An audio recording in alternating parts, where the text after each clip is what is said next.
Got it? Thank you. Good morning, everybody. It's a joy to welcome you to the Unitarian Universalist Fellowship of Harford County. We acknowledge that our building is situated on the native lands of the Susquehannock people, and we commit to moving beyond acknowledgement to action that promotes greater understanding of Indigenous peoples' concerns and rights.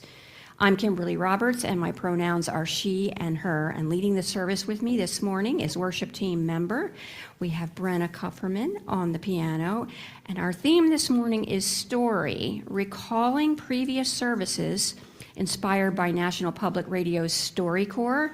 For UUFHC members, Mary Slade, Jay Sue, Henry, Sarah Brinkerhoff, and B. Hodgson will be sharing a bit of their stories with us.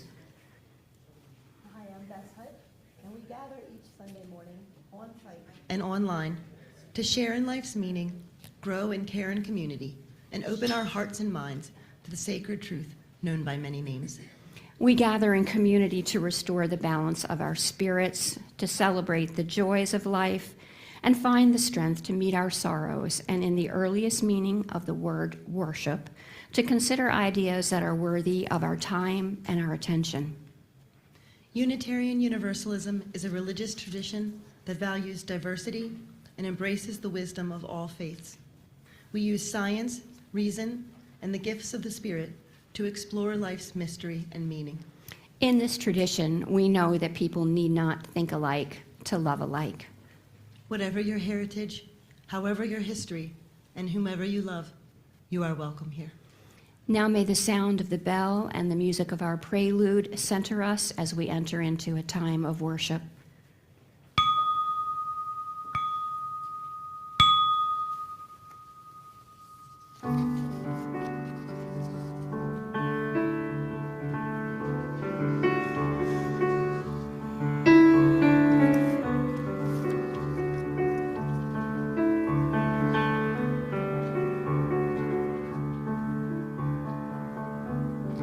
If you have a conversation and wish it to go well, the other person kindly asks you something about yourself. You can take the time to answer, perhaps a minute or two. But then you must return the favor and ask them, how about you? How about you? How about you? Tell me, where are you from? What kind of work do you do? What do you do for fun? What's your favorite class in school? Do you have a family? What's the best part of your day? When you do the asking, these are things that you might say.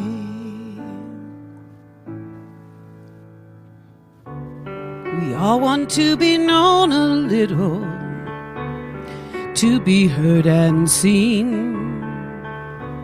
It's something I can do for you and you can do for me. That is why we speak in turns, and when our turn is through, we can be the listener and ask, how about you? How about you? How about you? What's your favorite novel? What's your favorite TV show? If you had a chance to travel anywhere, where would you go? Mornings when you wake up, is it coffee or is it tea? What would make you stay up? Have you any hopes and dreams?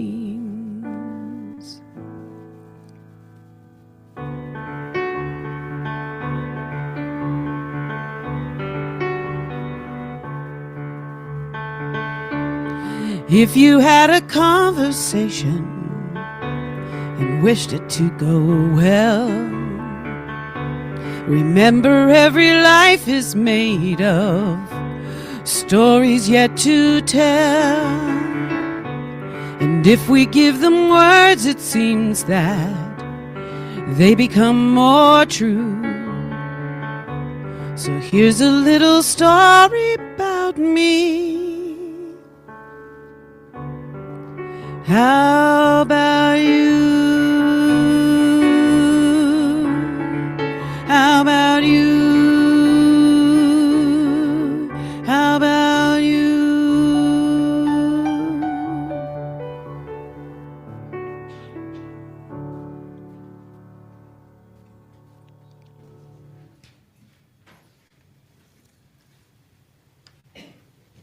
Our chalice lighting this morning is by Lee Knevy. This chalice is for the living, the changing, the becoming. This chalice is for losing the script of your life, the chapters about who you are in other people's stories. This chalice is for the lost GPS that was supposed to show you how to get where they expected you to go. This chalice is for skipping the directions, coloring outside the lines, painting not by number, but by silence, by wild abandon, with a brush you made by yourself, from light deep inside, startling, vivid, a new voice that already knows you, finally, a true story. Our opening words this morning are this. They're by Jennifer Kitchen. Come sit by our fire and let us share stories. Let me hear your tales of far-off lands. Wanderer, and I will tell you of my travels. Share your experience of the holy with me, worshiper, and I will tell you of that which I find divine. Come and stay, lover of leaving, for ours is no caravan of despair, but of hope.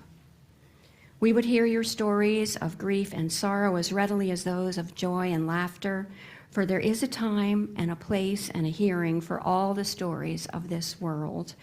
Stories are the breath and word of the Spirit of life, that power that we name love. Come, for our fire is warm and we have seats for all. Come again and yet again, come speak to me of what fills your heart, what engages your mind, and what resides in your soul. Come, let us worship together. And if you would join with me in singing hymn number 346, come sing a song with me.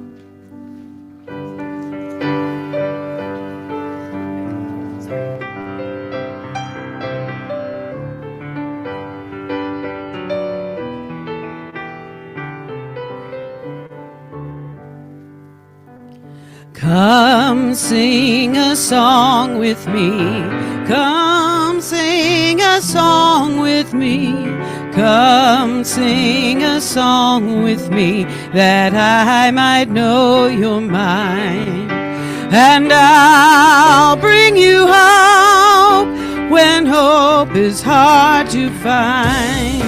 And I'll bring a song of love and a rose in the winter time. Come dream a dream with me. Come dream a dream with me. Come dream a dream with me, that I might know you're mine. And I'll give you hope when hope is hard to find.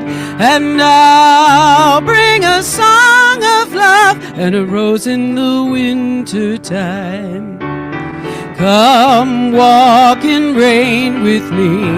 Come walk in rain with me. Come walk in rain with me, that I might know you're mine. And I'll bring you hope when hope is hard to find. And I'll bring a song of love and a rose in the winter time. Come share a rose with me. Come share a rose with me.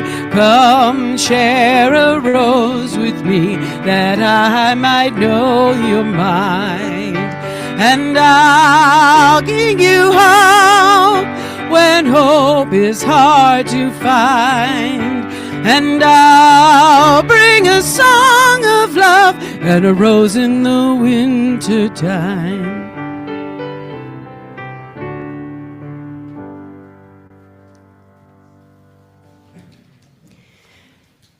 Here we are together, each facing our different human tasks, or maybe the same central one, to embrace the lessons that life delivers, to discern and respond as we grow, to refuse harm and cherish flourishing. May we know ourselves as vessels of infinite possibility, holders of each other's heartaches and tales of joy alike, weavers of one story of which we each have our part. And now is the time to briefly share a joy, a sorrow, a gratitude, something that you carry deeply within your hearts this morning. And if you're on site in the sanctuary, please come up to the front and speak into this microphone, and Bess will light a candle for you. And if you're on Zoom, please use the chat function to share, and Brenna will read it aloud while Bess lights that candle. And a few gentle reminders: it's not a time for announcements or politics. And if you would, please say your first name, and please share from your heart and your own experience, and be mindful not to share anyone else's experience unless you have their express permission to do so. Ami? Yes.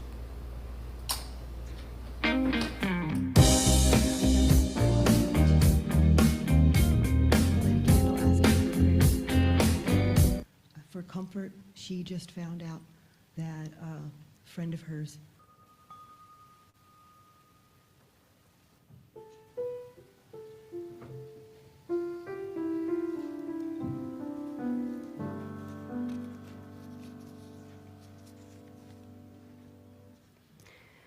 Time for All Ages is a story by Becky Brooks, Tiny the God. Once upon a time, there was a tiny, little, itty-bitty, very small, tiny little god named Tiny. She lived her life hearing stories of all the big gods, and well, let's face it, she was jealous.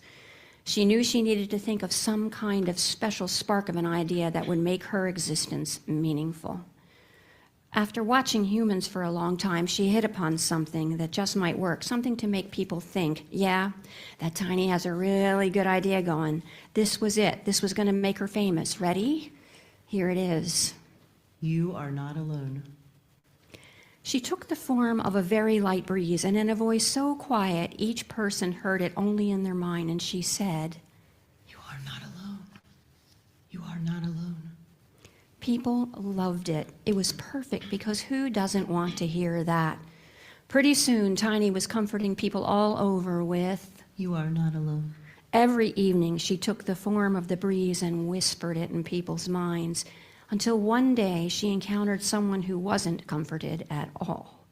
When Miriam heard Tiny's words in her mind, instead of feeling comforted, she felt agitated.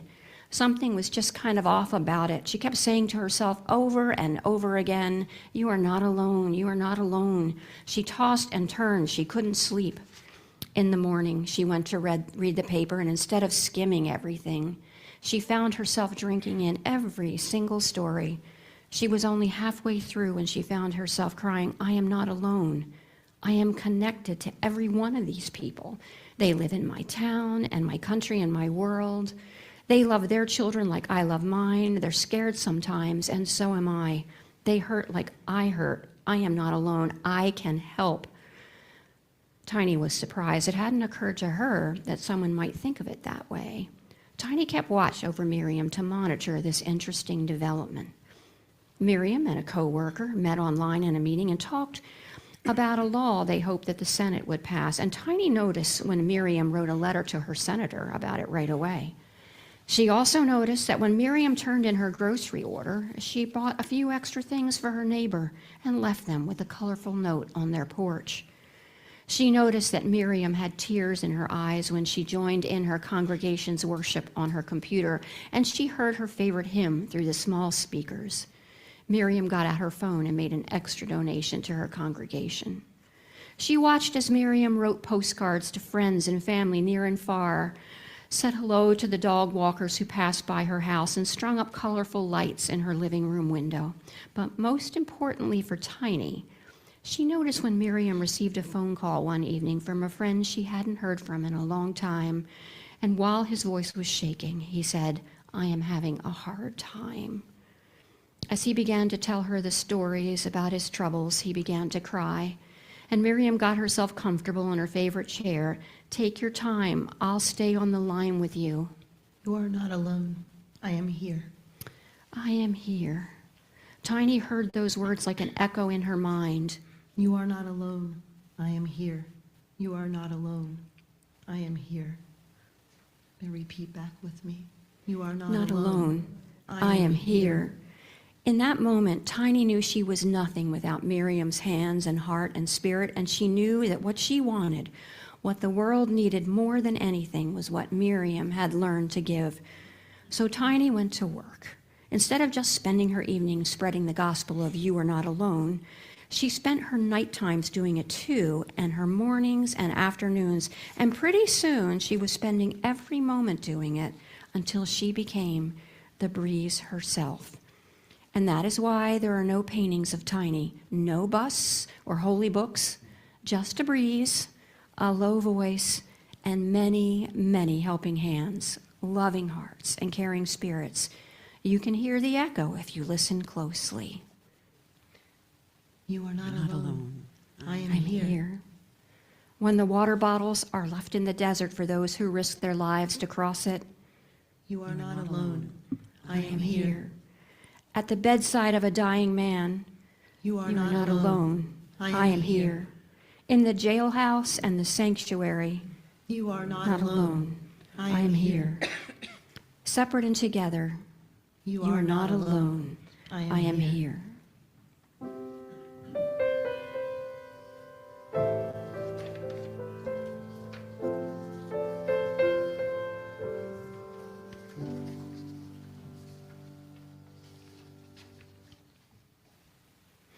Each Sunday, we invite those gathered here to support the mission of this congregation by offering a financial contribution.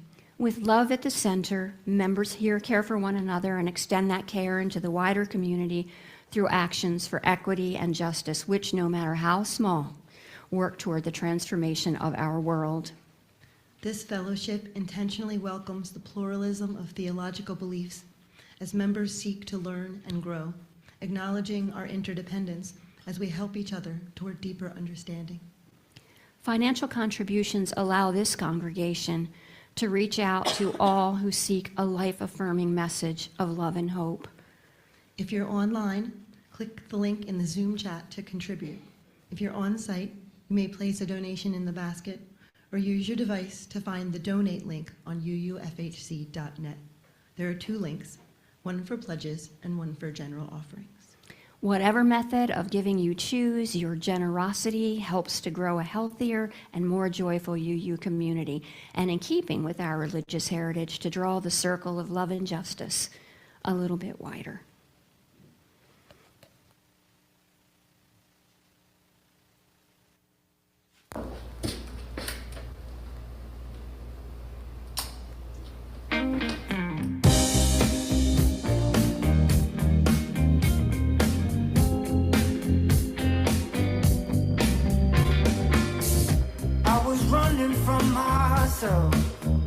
But I didn't get too far. Hey, yeah, my shadow's weighing me down, even in the dark. I needed something to break these chains from who I used to be. If anyone's gonna right these wrongs, I know it's gotta be me.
What you risk telling your story, you will bore them. Your voice will break, your ink spill and stain your coat. No one will understand. Their eyes become fences.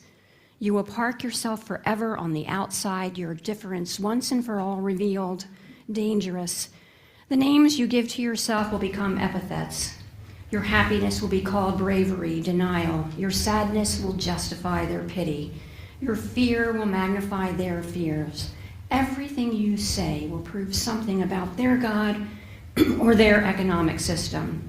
Your feelings that change from day to day, kaleidoscopic, will freeze in place and brand you forever, justify anything they decide to do with you. Those with power can afford to tell their story or not. Those without power risk everything to tell their story and must. Somewhere, someone will hear your story and decide to fight, to live, to refuse compromise. Someone else will tell her own story, risking everything. So, our first brave storyteller this morning is Mary Slade. Mary, you want to come on up and take a seat there? There are no surprise questions for our storytellers today. We talked in advance. Thank you, Mary, for agreeing to do this. I wanted to ask you, when and why did you decide to become a teacher? So the story really begins with my parents. My mother, the daughter of the vice assistant, he was a policeman, like the next in charge. They had servants. They lived in D.C. She went to a private Catholic school. And my father, who, single mom, was left to raise her 3 boys when my grandfather met someone overseas. So my father dropped out of high school or middle school at 8th grade, and my mom got pregnant.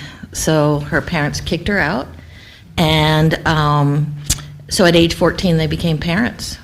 By the time they were 18, they had 4. By the time they were 29, they had 7, and we were offended and asked them to please stop. When my mom was 18, she said, "You're old enough to go to school." And I really wasn't. I found out later she lied. She made me 5 when I was really 4. And so I started kindergarten. And it didn't occur to me at any time up until that point that we were poor. I thought everybody lived with their grandma because their parents couldn't drive. And so it just didn't occur to me my lifestyle was different until I went to school. And so the teacher sent a note home that I had failed to get the rubber mat, all the kindergartners you have to bring for nap time. Well, we couldn't afford one, so my mother took the purple oval carpet with fringe on it out of the bathroom, shook it, and didn't even wash it, rolled it up, and I went to school. And the first time we had nap time, kids were making fun of me, why didn't I have a mat? And the teacher said, "Oh my gosh, boys and girls, the class fairy has come. Every year she picks one special boy or girl, and she gets to have the magic carpet for her nap time. No one else is allowed to touch it. And this year it's Mary."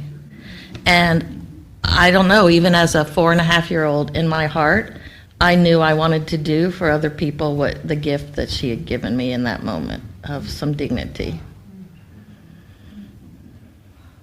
That's wow. 47 years later, I'm still, tomorrow classes start. Are there any funny stories or memories or characters from your life that you want to tell us about? So in the spirit of an amazing man who just passed away at age 100, I had the pleasure and shock of meeting Rosalind and Jimmy Carter. I was teaching at James Madison University, and it was during the time that the election where Barack Obama ultimately won. And President Carter and Mrs. Carter had a Secret Service detail, but it had been upped because he had been asked several times publicly to comment about Barack Obama's candidacy, and he said, "He is the man, but the world is so racist, I don't think we can count on him winning, and people threatened his life. So he had quite a huge, a number of people in his security detail. So he was speaking at a peace conference and getting an award at James Madison University, and I was the marshal of the faculty. All that means is you have to carry that big heavy thing, the mace, in front of everybody, and when we graduate and stuff. But because I was the marshal, I got to lead him in, and we had to be contained for 8 hours before the service. So we were screened. We had to go through metal detectors, bodily searches, everything, and then we're stuck there all day. So I remember the president of the university coming over and saying, "Aren't you the chair of the Democratic Party locally?" I said, "Yes." He goes, "Well, I think maybe you need to go over there because the rest of us are Republicans. We don't know what to say to him." So I was like, okay, just go hang out with the prez. The two of the most amazing, he's a character. He wasn't this big human. They were so cute together. So I have 9 tattoos on my left foot. Each one of them is a house my students and I have built with Habitat for Humanity. So after a while, we talked, and he asked questions. He said, "Ask me anything." I'm like, "How's Amy?" And Mrs. Carter's like, "Oh, she trashed that first husband. We are so happy. The second one's 10 times better." Gave us our grandson, but boy, he was not a keeper, And I was like, "Wow, you're awesome." And so then he finally said, "So you got some tattoos down there?" I said, "Yes, sir. Each one is a Habitat for Humanity." And Rosalind turned around and she goes, "Oh, Jimmy, if you had a tattoo for every house we built, you become a head to toe, darling." And I was like, man. So right before, 8 hours later, we're walking out on the stage. He's getting this big award. President of the United States has come to give it and everything. He just grabs her hand and she said, "Congratulations, baby."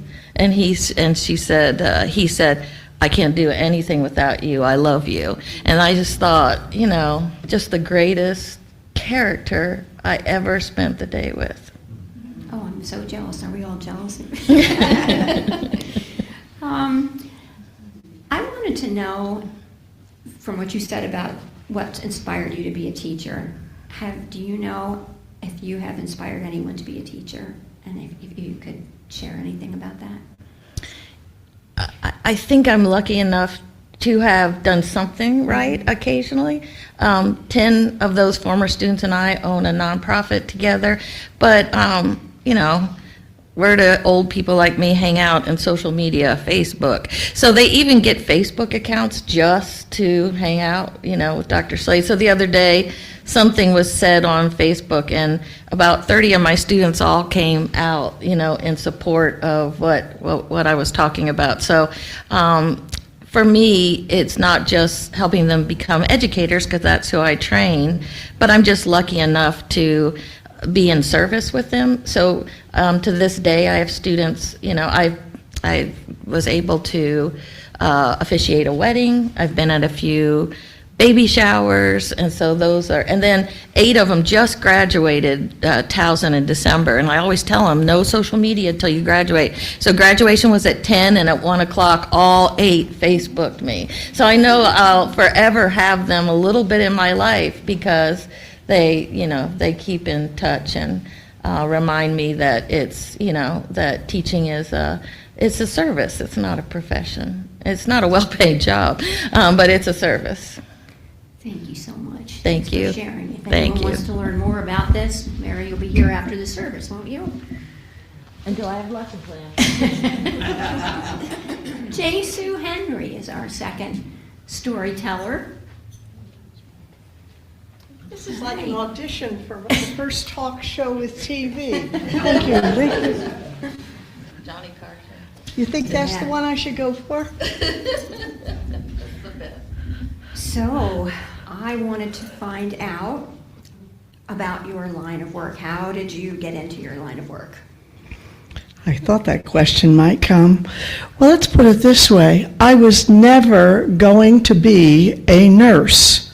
My mother wanted to be a nurse and instead married my father, but I was not going to be a nurse. I was going to go to college. And lo and behold, at the college, my roommates were in the nursing program.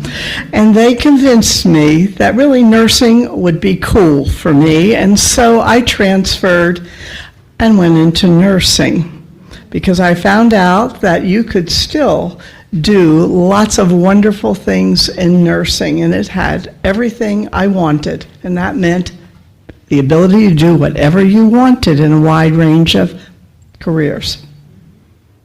Yeah. I'm sorry, it didn't have that Florence Nightingale twist to it, but that is really how it happened. I'd like you to be my nurse. So can you describe the work that you do now?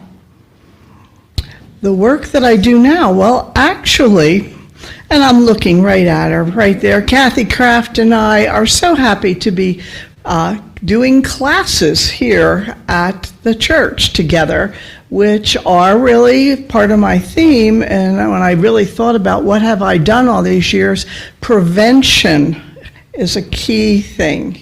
And so these classes that we do are dealing with prevention.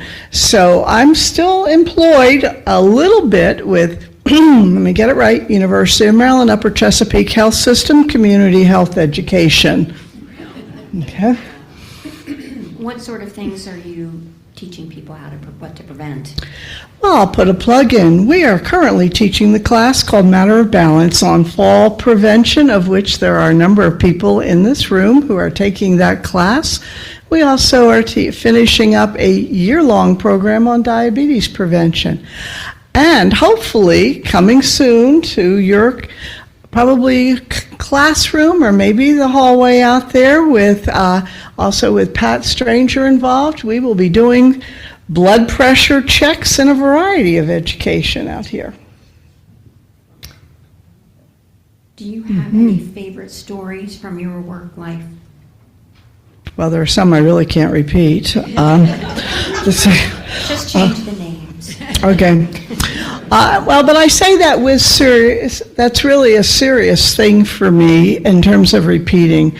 I spent 20 years, boy, that sounds scary because at the time I was only in my 20s when I took the job later, developing the Harford County Drug and Alcohol Impact Program, which, because probably you've never heard of it, is a community-based substance abuse prevention program.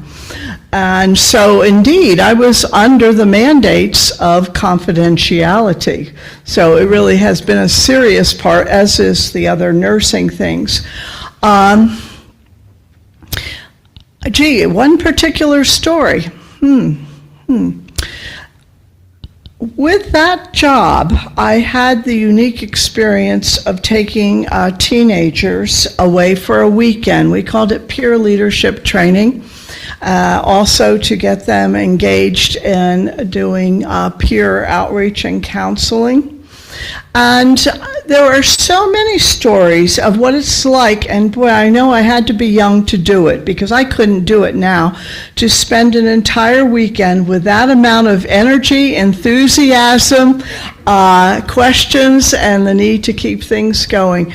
But all of those weekends, other than the one that I hoped was going to be snowed out because I had just had surgery on my hand, and were always very exciting. So I'll just reference that particular one. Thank you. And one final question. I want to know why OWLS is important to you. Tell me about OWLS. I think I'm old enough to be a member of OWLS. I'd love to hear more about it, and I'm sure other people would too. Okay, that story actually began when I was in my 40s. It seems I raised very intuitive daughters, and they said, you know, Mom, you're having trouble with aging. I don't think you're dealing with death either. I don't know why, just because every birthday I would go into hibernation, not read any birthday cards, did not want any celebration, and that happened on my 50th birthday too. So I thought, well, I have to be, right, you want to be a good role model for your kids. That was very important to me and remains very important. I thought it was going to stop when they got to be adults, but no, it keeps on because you are at a different phase. So I thought I better do something about this, and so I signed up for with a friend for a week's retreat called Conscious Elderhood. And I thought, oh my, I'm going to go away to the desert and talk about aging for a whole week. I was a little terrified. Then my friend decided she wasn't going to go. That was a moment of crisis. And my husband said to me, I really think you should go. Oh, that was another clue, wasn't it? I really think you should go and deal with this.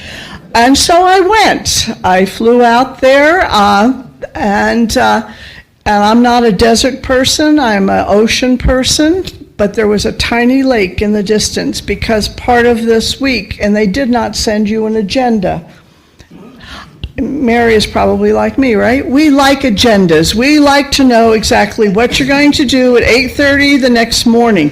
There is no agenda for that week other than we were going to go out on our own, all by yourself and not talking to anyone, and spend time alone with oneself and think about aging.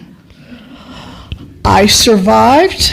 I stayed out longer than anybody else and came back in and went through a ritual to become an elder. And I began to get a little bit more at peace with this. And so that was the beginning, and then involvement with an organization called Saging International, based on the book of, and I never can say his name right, Rabbi Shachner Salome, that titled From Aging to Saging. And suddenly, it didn't look so bad to grow older. You didn't just grow old, fall apart. You became a sage. You began to get recognized. And so I can proudly sit here and say, hi, I am 80 years old of life experience. I have 80 years of life experience. That sounds young, doesn't it? That sounds enthusiastic. I've had the opportunity to look at my past, and actually I want to thank you, Kim, getting ready for this talk, made me look at my past of work. And I thought, wow, what a wonderful past I have had. What wonderful skills. I've had the opportunity now to begin facing my own mortality. It's coming faster than I would like. But I'm already past the expiration date.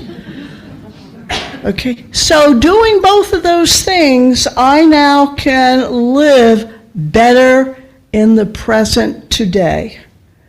That's too good of a gift to keep to myself. And that is where OWLS comes in. And for those of you who don't know, OWLS is, I would have been Turtles, but they voted for OWLS, the Older, Wiser, Loving Souls Circle.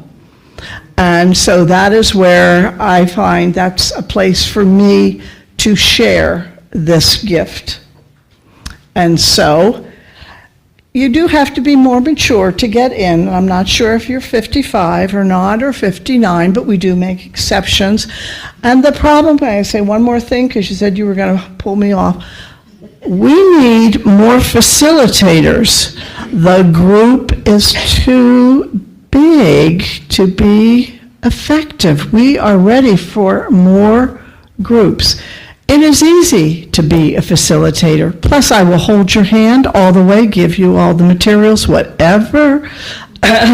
So I'm just putting the plug in to get ready. And not only does it help you help others, your own journey is so much richer with that group. Does that answer your question? Yes, it does. I'm sold. You're sold, all right. Thank you very much. And I thank the fellowship for providing the space. I did not have to go out and find a space because this is an extra program. Thank you very much for sharing your stories with us this morning. Okay, thank you.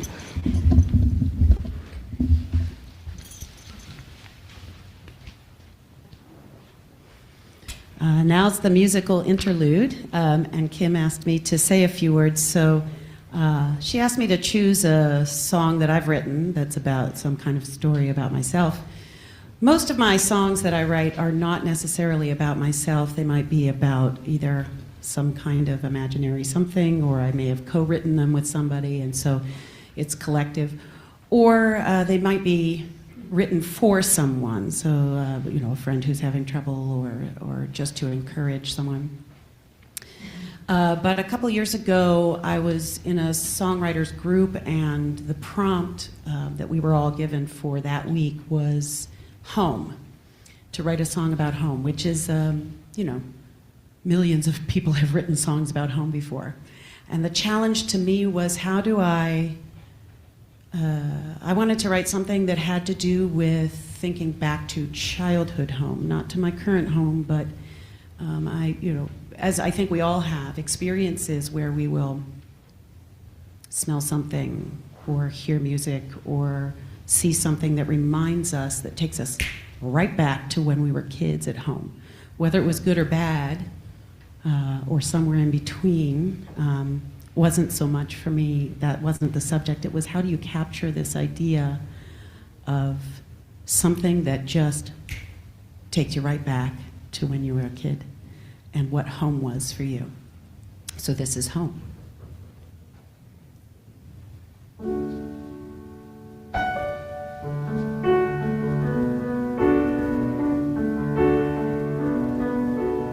Screen door, tire swing, coffee, key ring, home.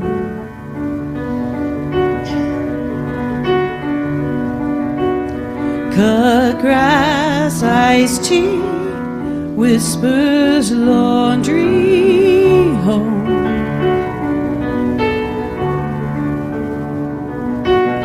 Onions frying, rainstorm, lightning, home.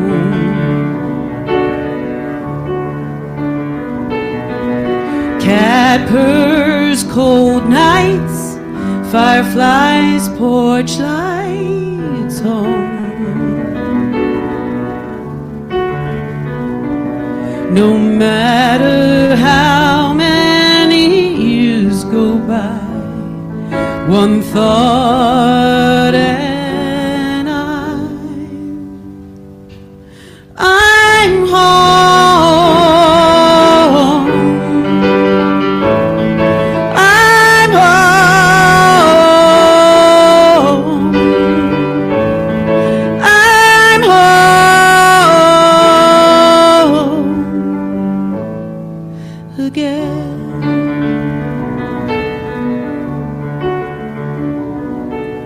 Charcoal, shade tree, pipe smoke, spring breeze, home.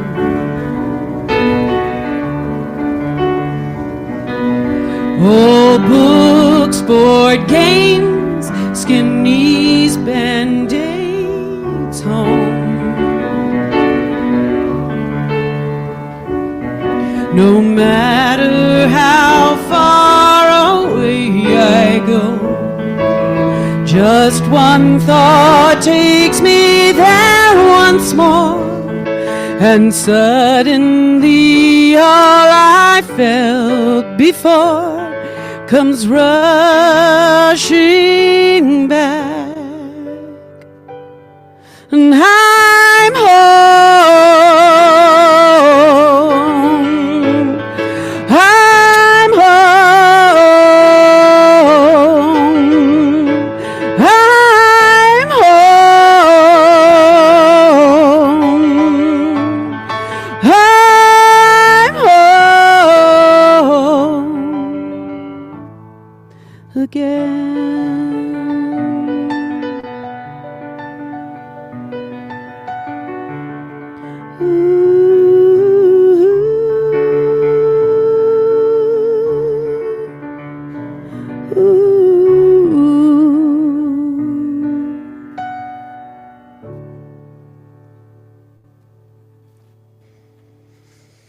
Thank you.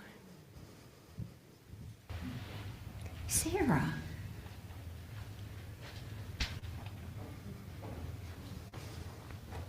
Thank you for agreeing to do this. So Sarah, you had a couple things that you wanted to talk about. One of the questions that you wanted me to ask you about was how did you come to your faith?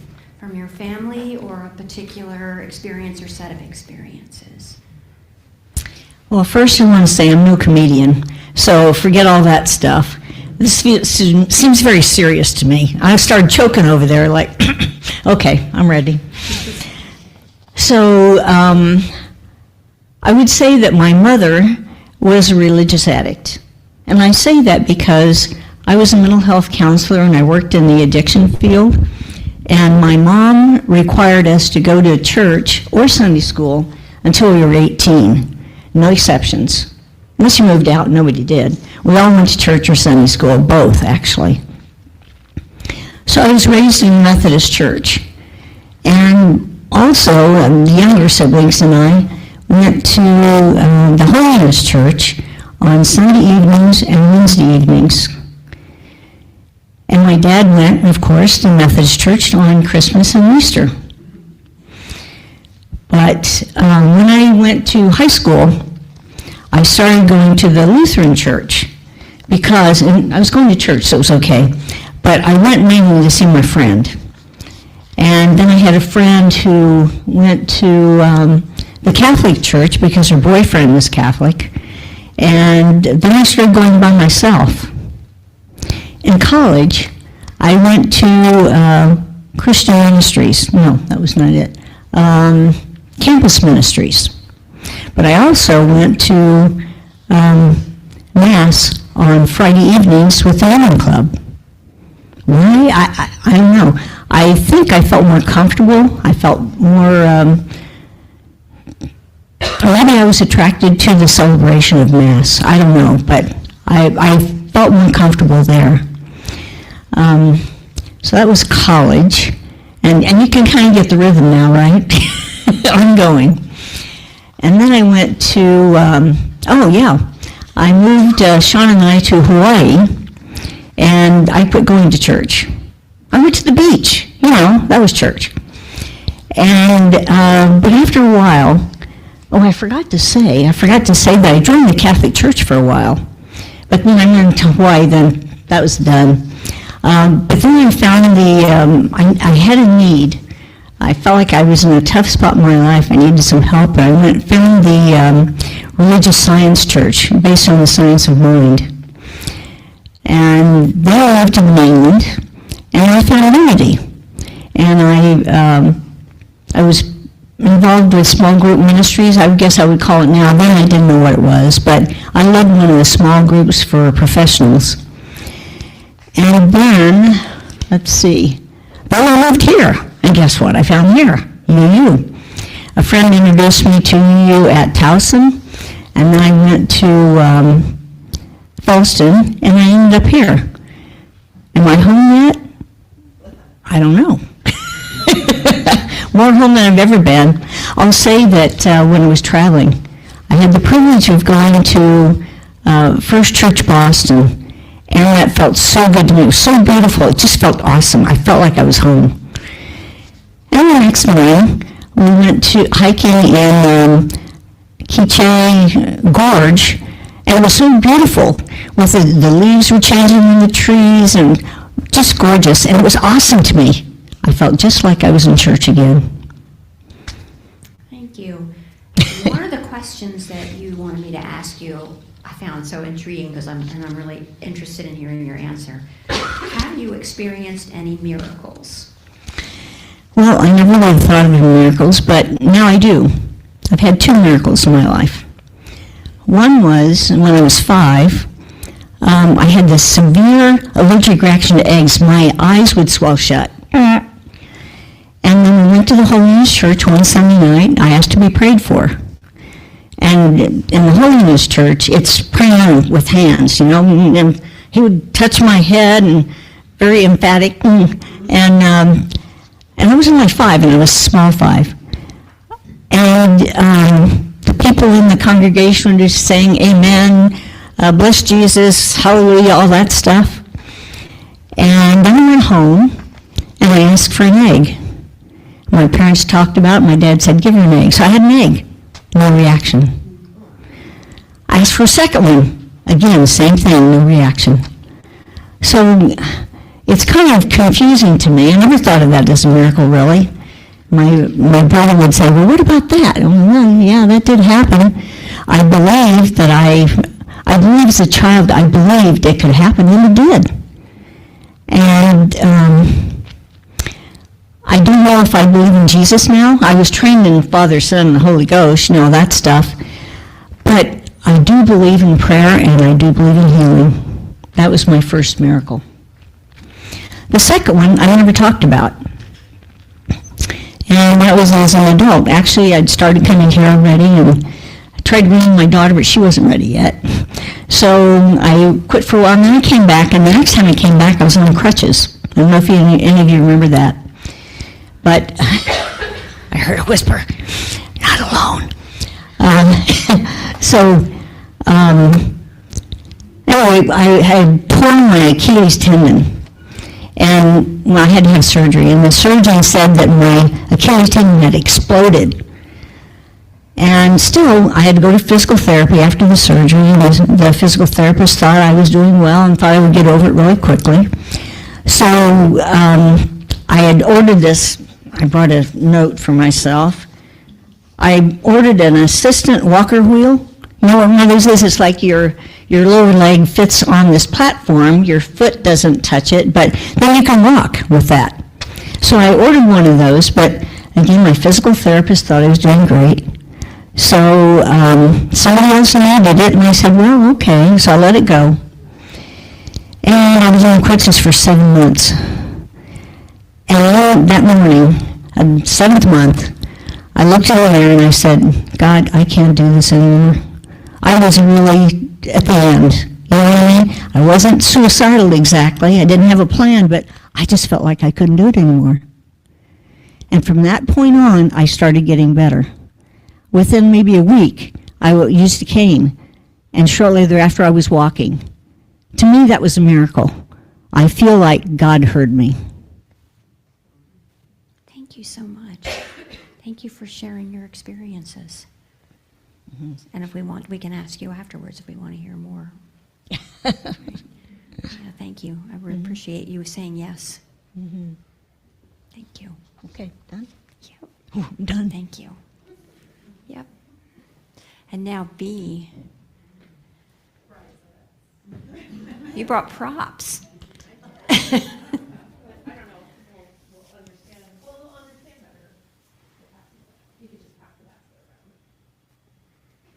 So B, you wanted me to ask you a couple just really simple things. Yeah. What have been some of the happiest moments in your life? I think we were going to talk about how I got into the Free Art Collective, or Yes. painting rocks. Yes. So I would say that definitely falls under that category. The story is a bit of a tough one, so I will say a trigger warning of abuse and neglect and a range of just bad things that happened to me in my childhood. And also the people that I mentioned, they're all still alive. I seldom tell the story because they have their own stories to tell. They have their own versions or beliefs or perception, and this is just mine. So my story starts in the 1970s in New Jersey, a very small town. I was living in a family with father, mother, and 2 older brothers who were quite a bit older than me, and then a younger sister. And the things I remember about my young years, like less than, say 5 or 8, my mother was not well mentally, and my father couldn't handle it. Her mother was a schizophrenic. That would have been my maternal grandmother. And my mother, I think, was just slipping very rapidly into the same situation. So my father's reaction was to just leave. So I was left to be raised by what would soon become a profoundly mentally ill woman. And she was the sort of mentally ill person that is not fun to be around. She was and she's still alive, is very paranoid. Everything is very dark in her thoughts and mean and scary. And so to say that I had a bad childhood doesn't even get to it. If you read the book, The Glass Castle by Jeanette Walls, when I read that, I finally was at a point where I said, okay, I know this person. Like this is someone that I can relate to me and I can relate to them. So we left New Jersey. My parents just up and left, and they left my two brothers in New Jersey. One was 17, one was 18, and they're like, you're old enough, take care of yourself. We went to North Carolina, and my father really just disappeared at that point, and finally left and found another family, and he's still married to the same woman, and they raised 3 daughters together, but abandoned us. My mother, I'm really going into a lot of detail here, but just to help you understand, it was so horrific. And I just pushed through. I drew on my inner strength and pushed through while everyone around me really was just on a very bad path. My sister became a drug addict an addict. She started drugs at 12. By 14, she was so deep into drugs, she ran away to California. But that was, before that, she had attempted to take her life and a multitude of other things, become pregnant. And it was a bad situation. So there's me. I was always studious, and I was like a nice kid, and I couldn't figure out how to get out of my situation. So I would walk a lot, and it was usually by myself. And I would look up to the heavens, and I would just say, when is this going to be over? How do I make this end? But as a young child, being so alone, there was no answer. I never got a sign. And I didn't understand why the big people in my life, they all failed me. There were no aunts or uncles or even neighbors. There was one person who kind of saw what was happening and said, you need to find Al-Anon or something, but you're a young kid and you're just trying to get through. So I started looking for signs anywhere I could look for. I would look in everywhere that I was walking, just look for a sign, look for a sign, look for a sign. And I had a lot of trouble finding them. So I did what I needed to do to take care of myself. I put myself through nursing school down in North Carolina and worked as an RN, and then put myself through graduate school, public health graduate school, and then law school. Paid for the whole thing myself, did it all myself, no parental engagement or whatever. Just said, I have to do this to take care of myself. And when I graduated and I had all these fancy degrees and a nice job, I said, what now? Like, this didn't fix. Yeah, great. So I was like one of the first people in my family to ever go to college, and like, I have a great job, but what now? I have no family. So I reverted to what I've always loved, and that's art. And so I passed around a basket, and that's I became a member of the Free Art Collective, which is a group of individuals all over the world that create and hide art. And it's there for the taking, and we label it as such. These don't have necessarily the label. I put a little QR code so people can find me. I have an Instagram account, so people will find me there and say, oh, I found, one of your little canvases or your rocks or whatever. I love working on canvas, but guess what? People love rocks. People love rocks. So here's what I've come to. I'm at 54 years old. I have the power to help others. The lonely kids, the lonely adults, the sad, the people who are suppressed. I have an opportunity to make a difference in people's lives. It might just be for maybe that day, but it might be for longer. The people who are suffering and hurt. And how do I know this? Well, I know it intuitively, but I've had the pleasure over the years to hear back from so many people about my rocks, because my rocks and canvases, they travel all over the world.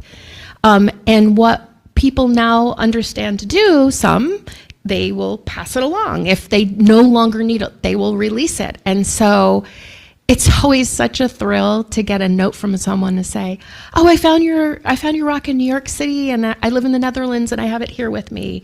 Australia, New Zealand, I mean Germany. I have tons in Austria, India, but all over the States too." And these are people that they don't stop there. Every time I get a note, I cry. The tears just stream because it's always accompanied by, "I saw your rock and," or "I saw your canvas and."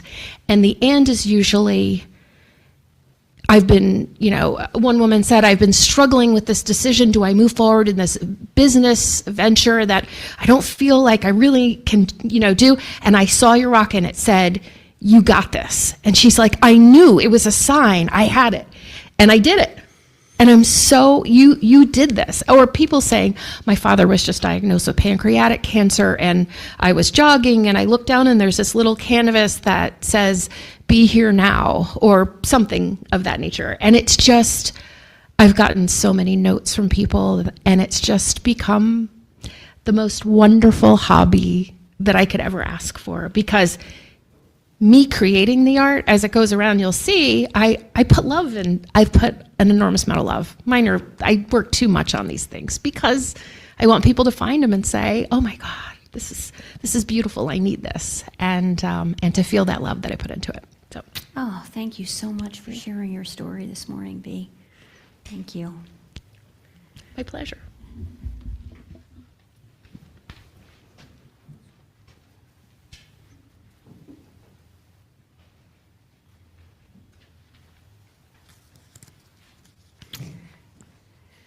Our benediction this morning is by Richard Wagamese. "In the dark depths of long winter nights, spirits slumber too and allow their stories to be told. These are the storytelling moons. Elders and storytellers who have been given tales to carry speak softly, reverentially, and the people hear them. The people do not merely listen, they hear. To hear is to have a spiritual, mental, emotional, or physical reaction to the words. Sometimes, at very special times, you have all four reactions and are changed forever. Share stories, fill cold nights with the warmth of your connections, your relationships, hear each other, and be made more. That is the power of storytelling. Amen, and blessed be." Please join us in our chalice extinguishing by reading the words printed in your order of service. "Now we extinguish this flame, but not the light of truth, the warmth of community, or the fire of commitment. These we carry in our hearts and out into the world."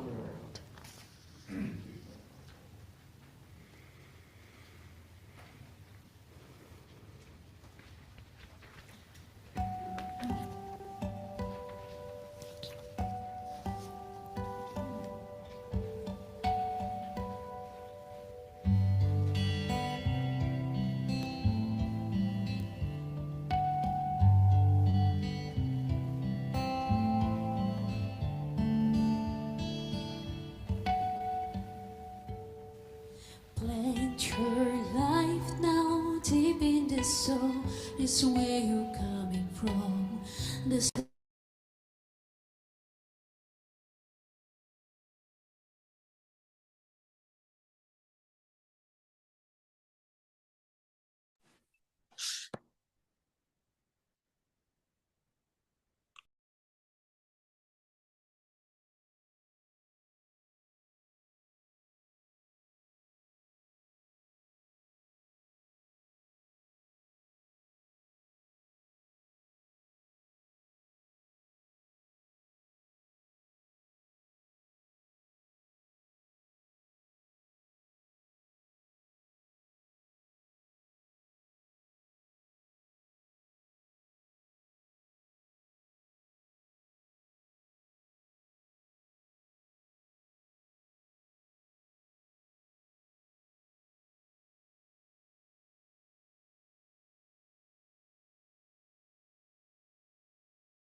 And those sign-up sheets are right next to the coffee station on a little table.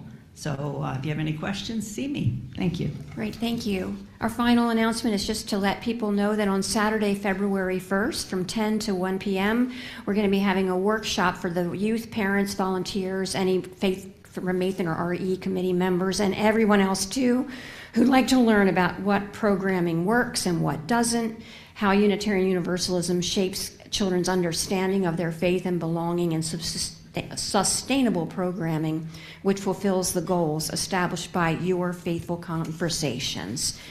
That's it, folks. So if anybody could get up and help us put the tables in place for our potluck. And yes.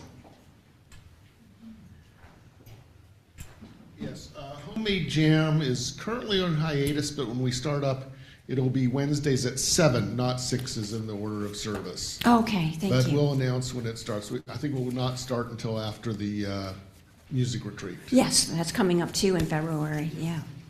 All right, thank you, everyone. Let's have potluck together.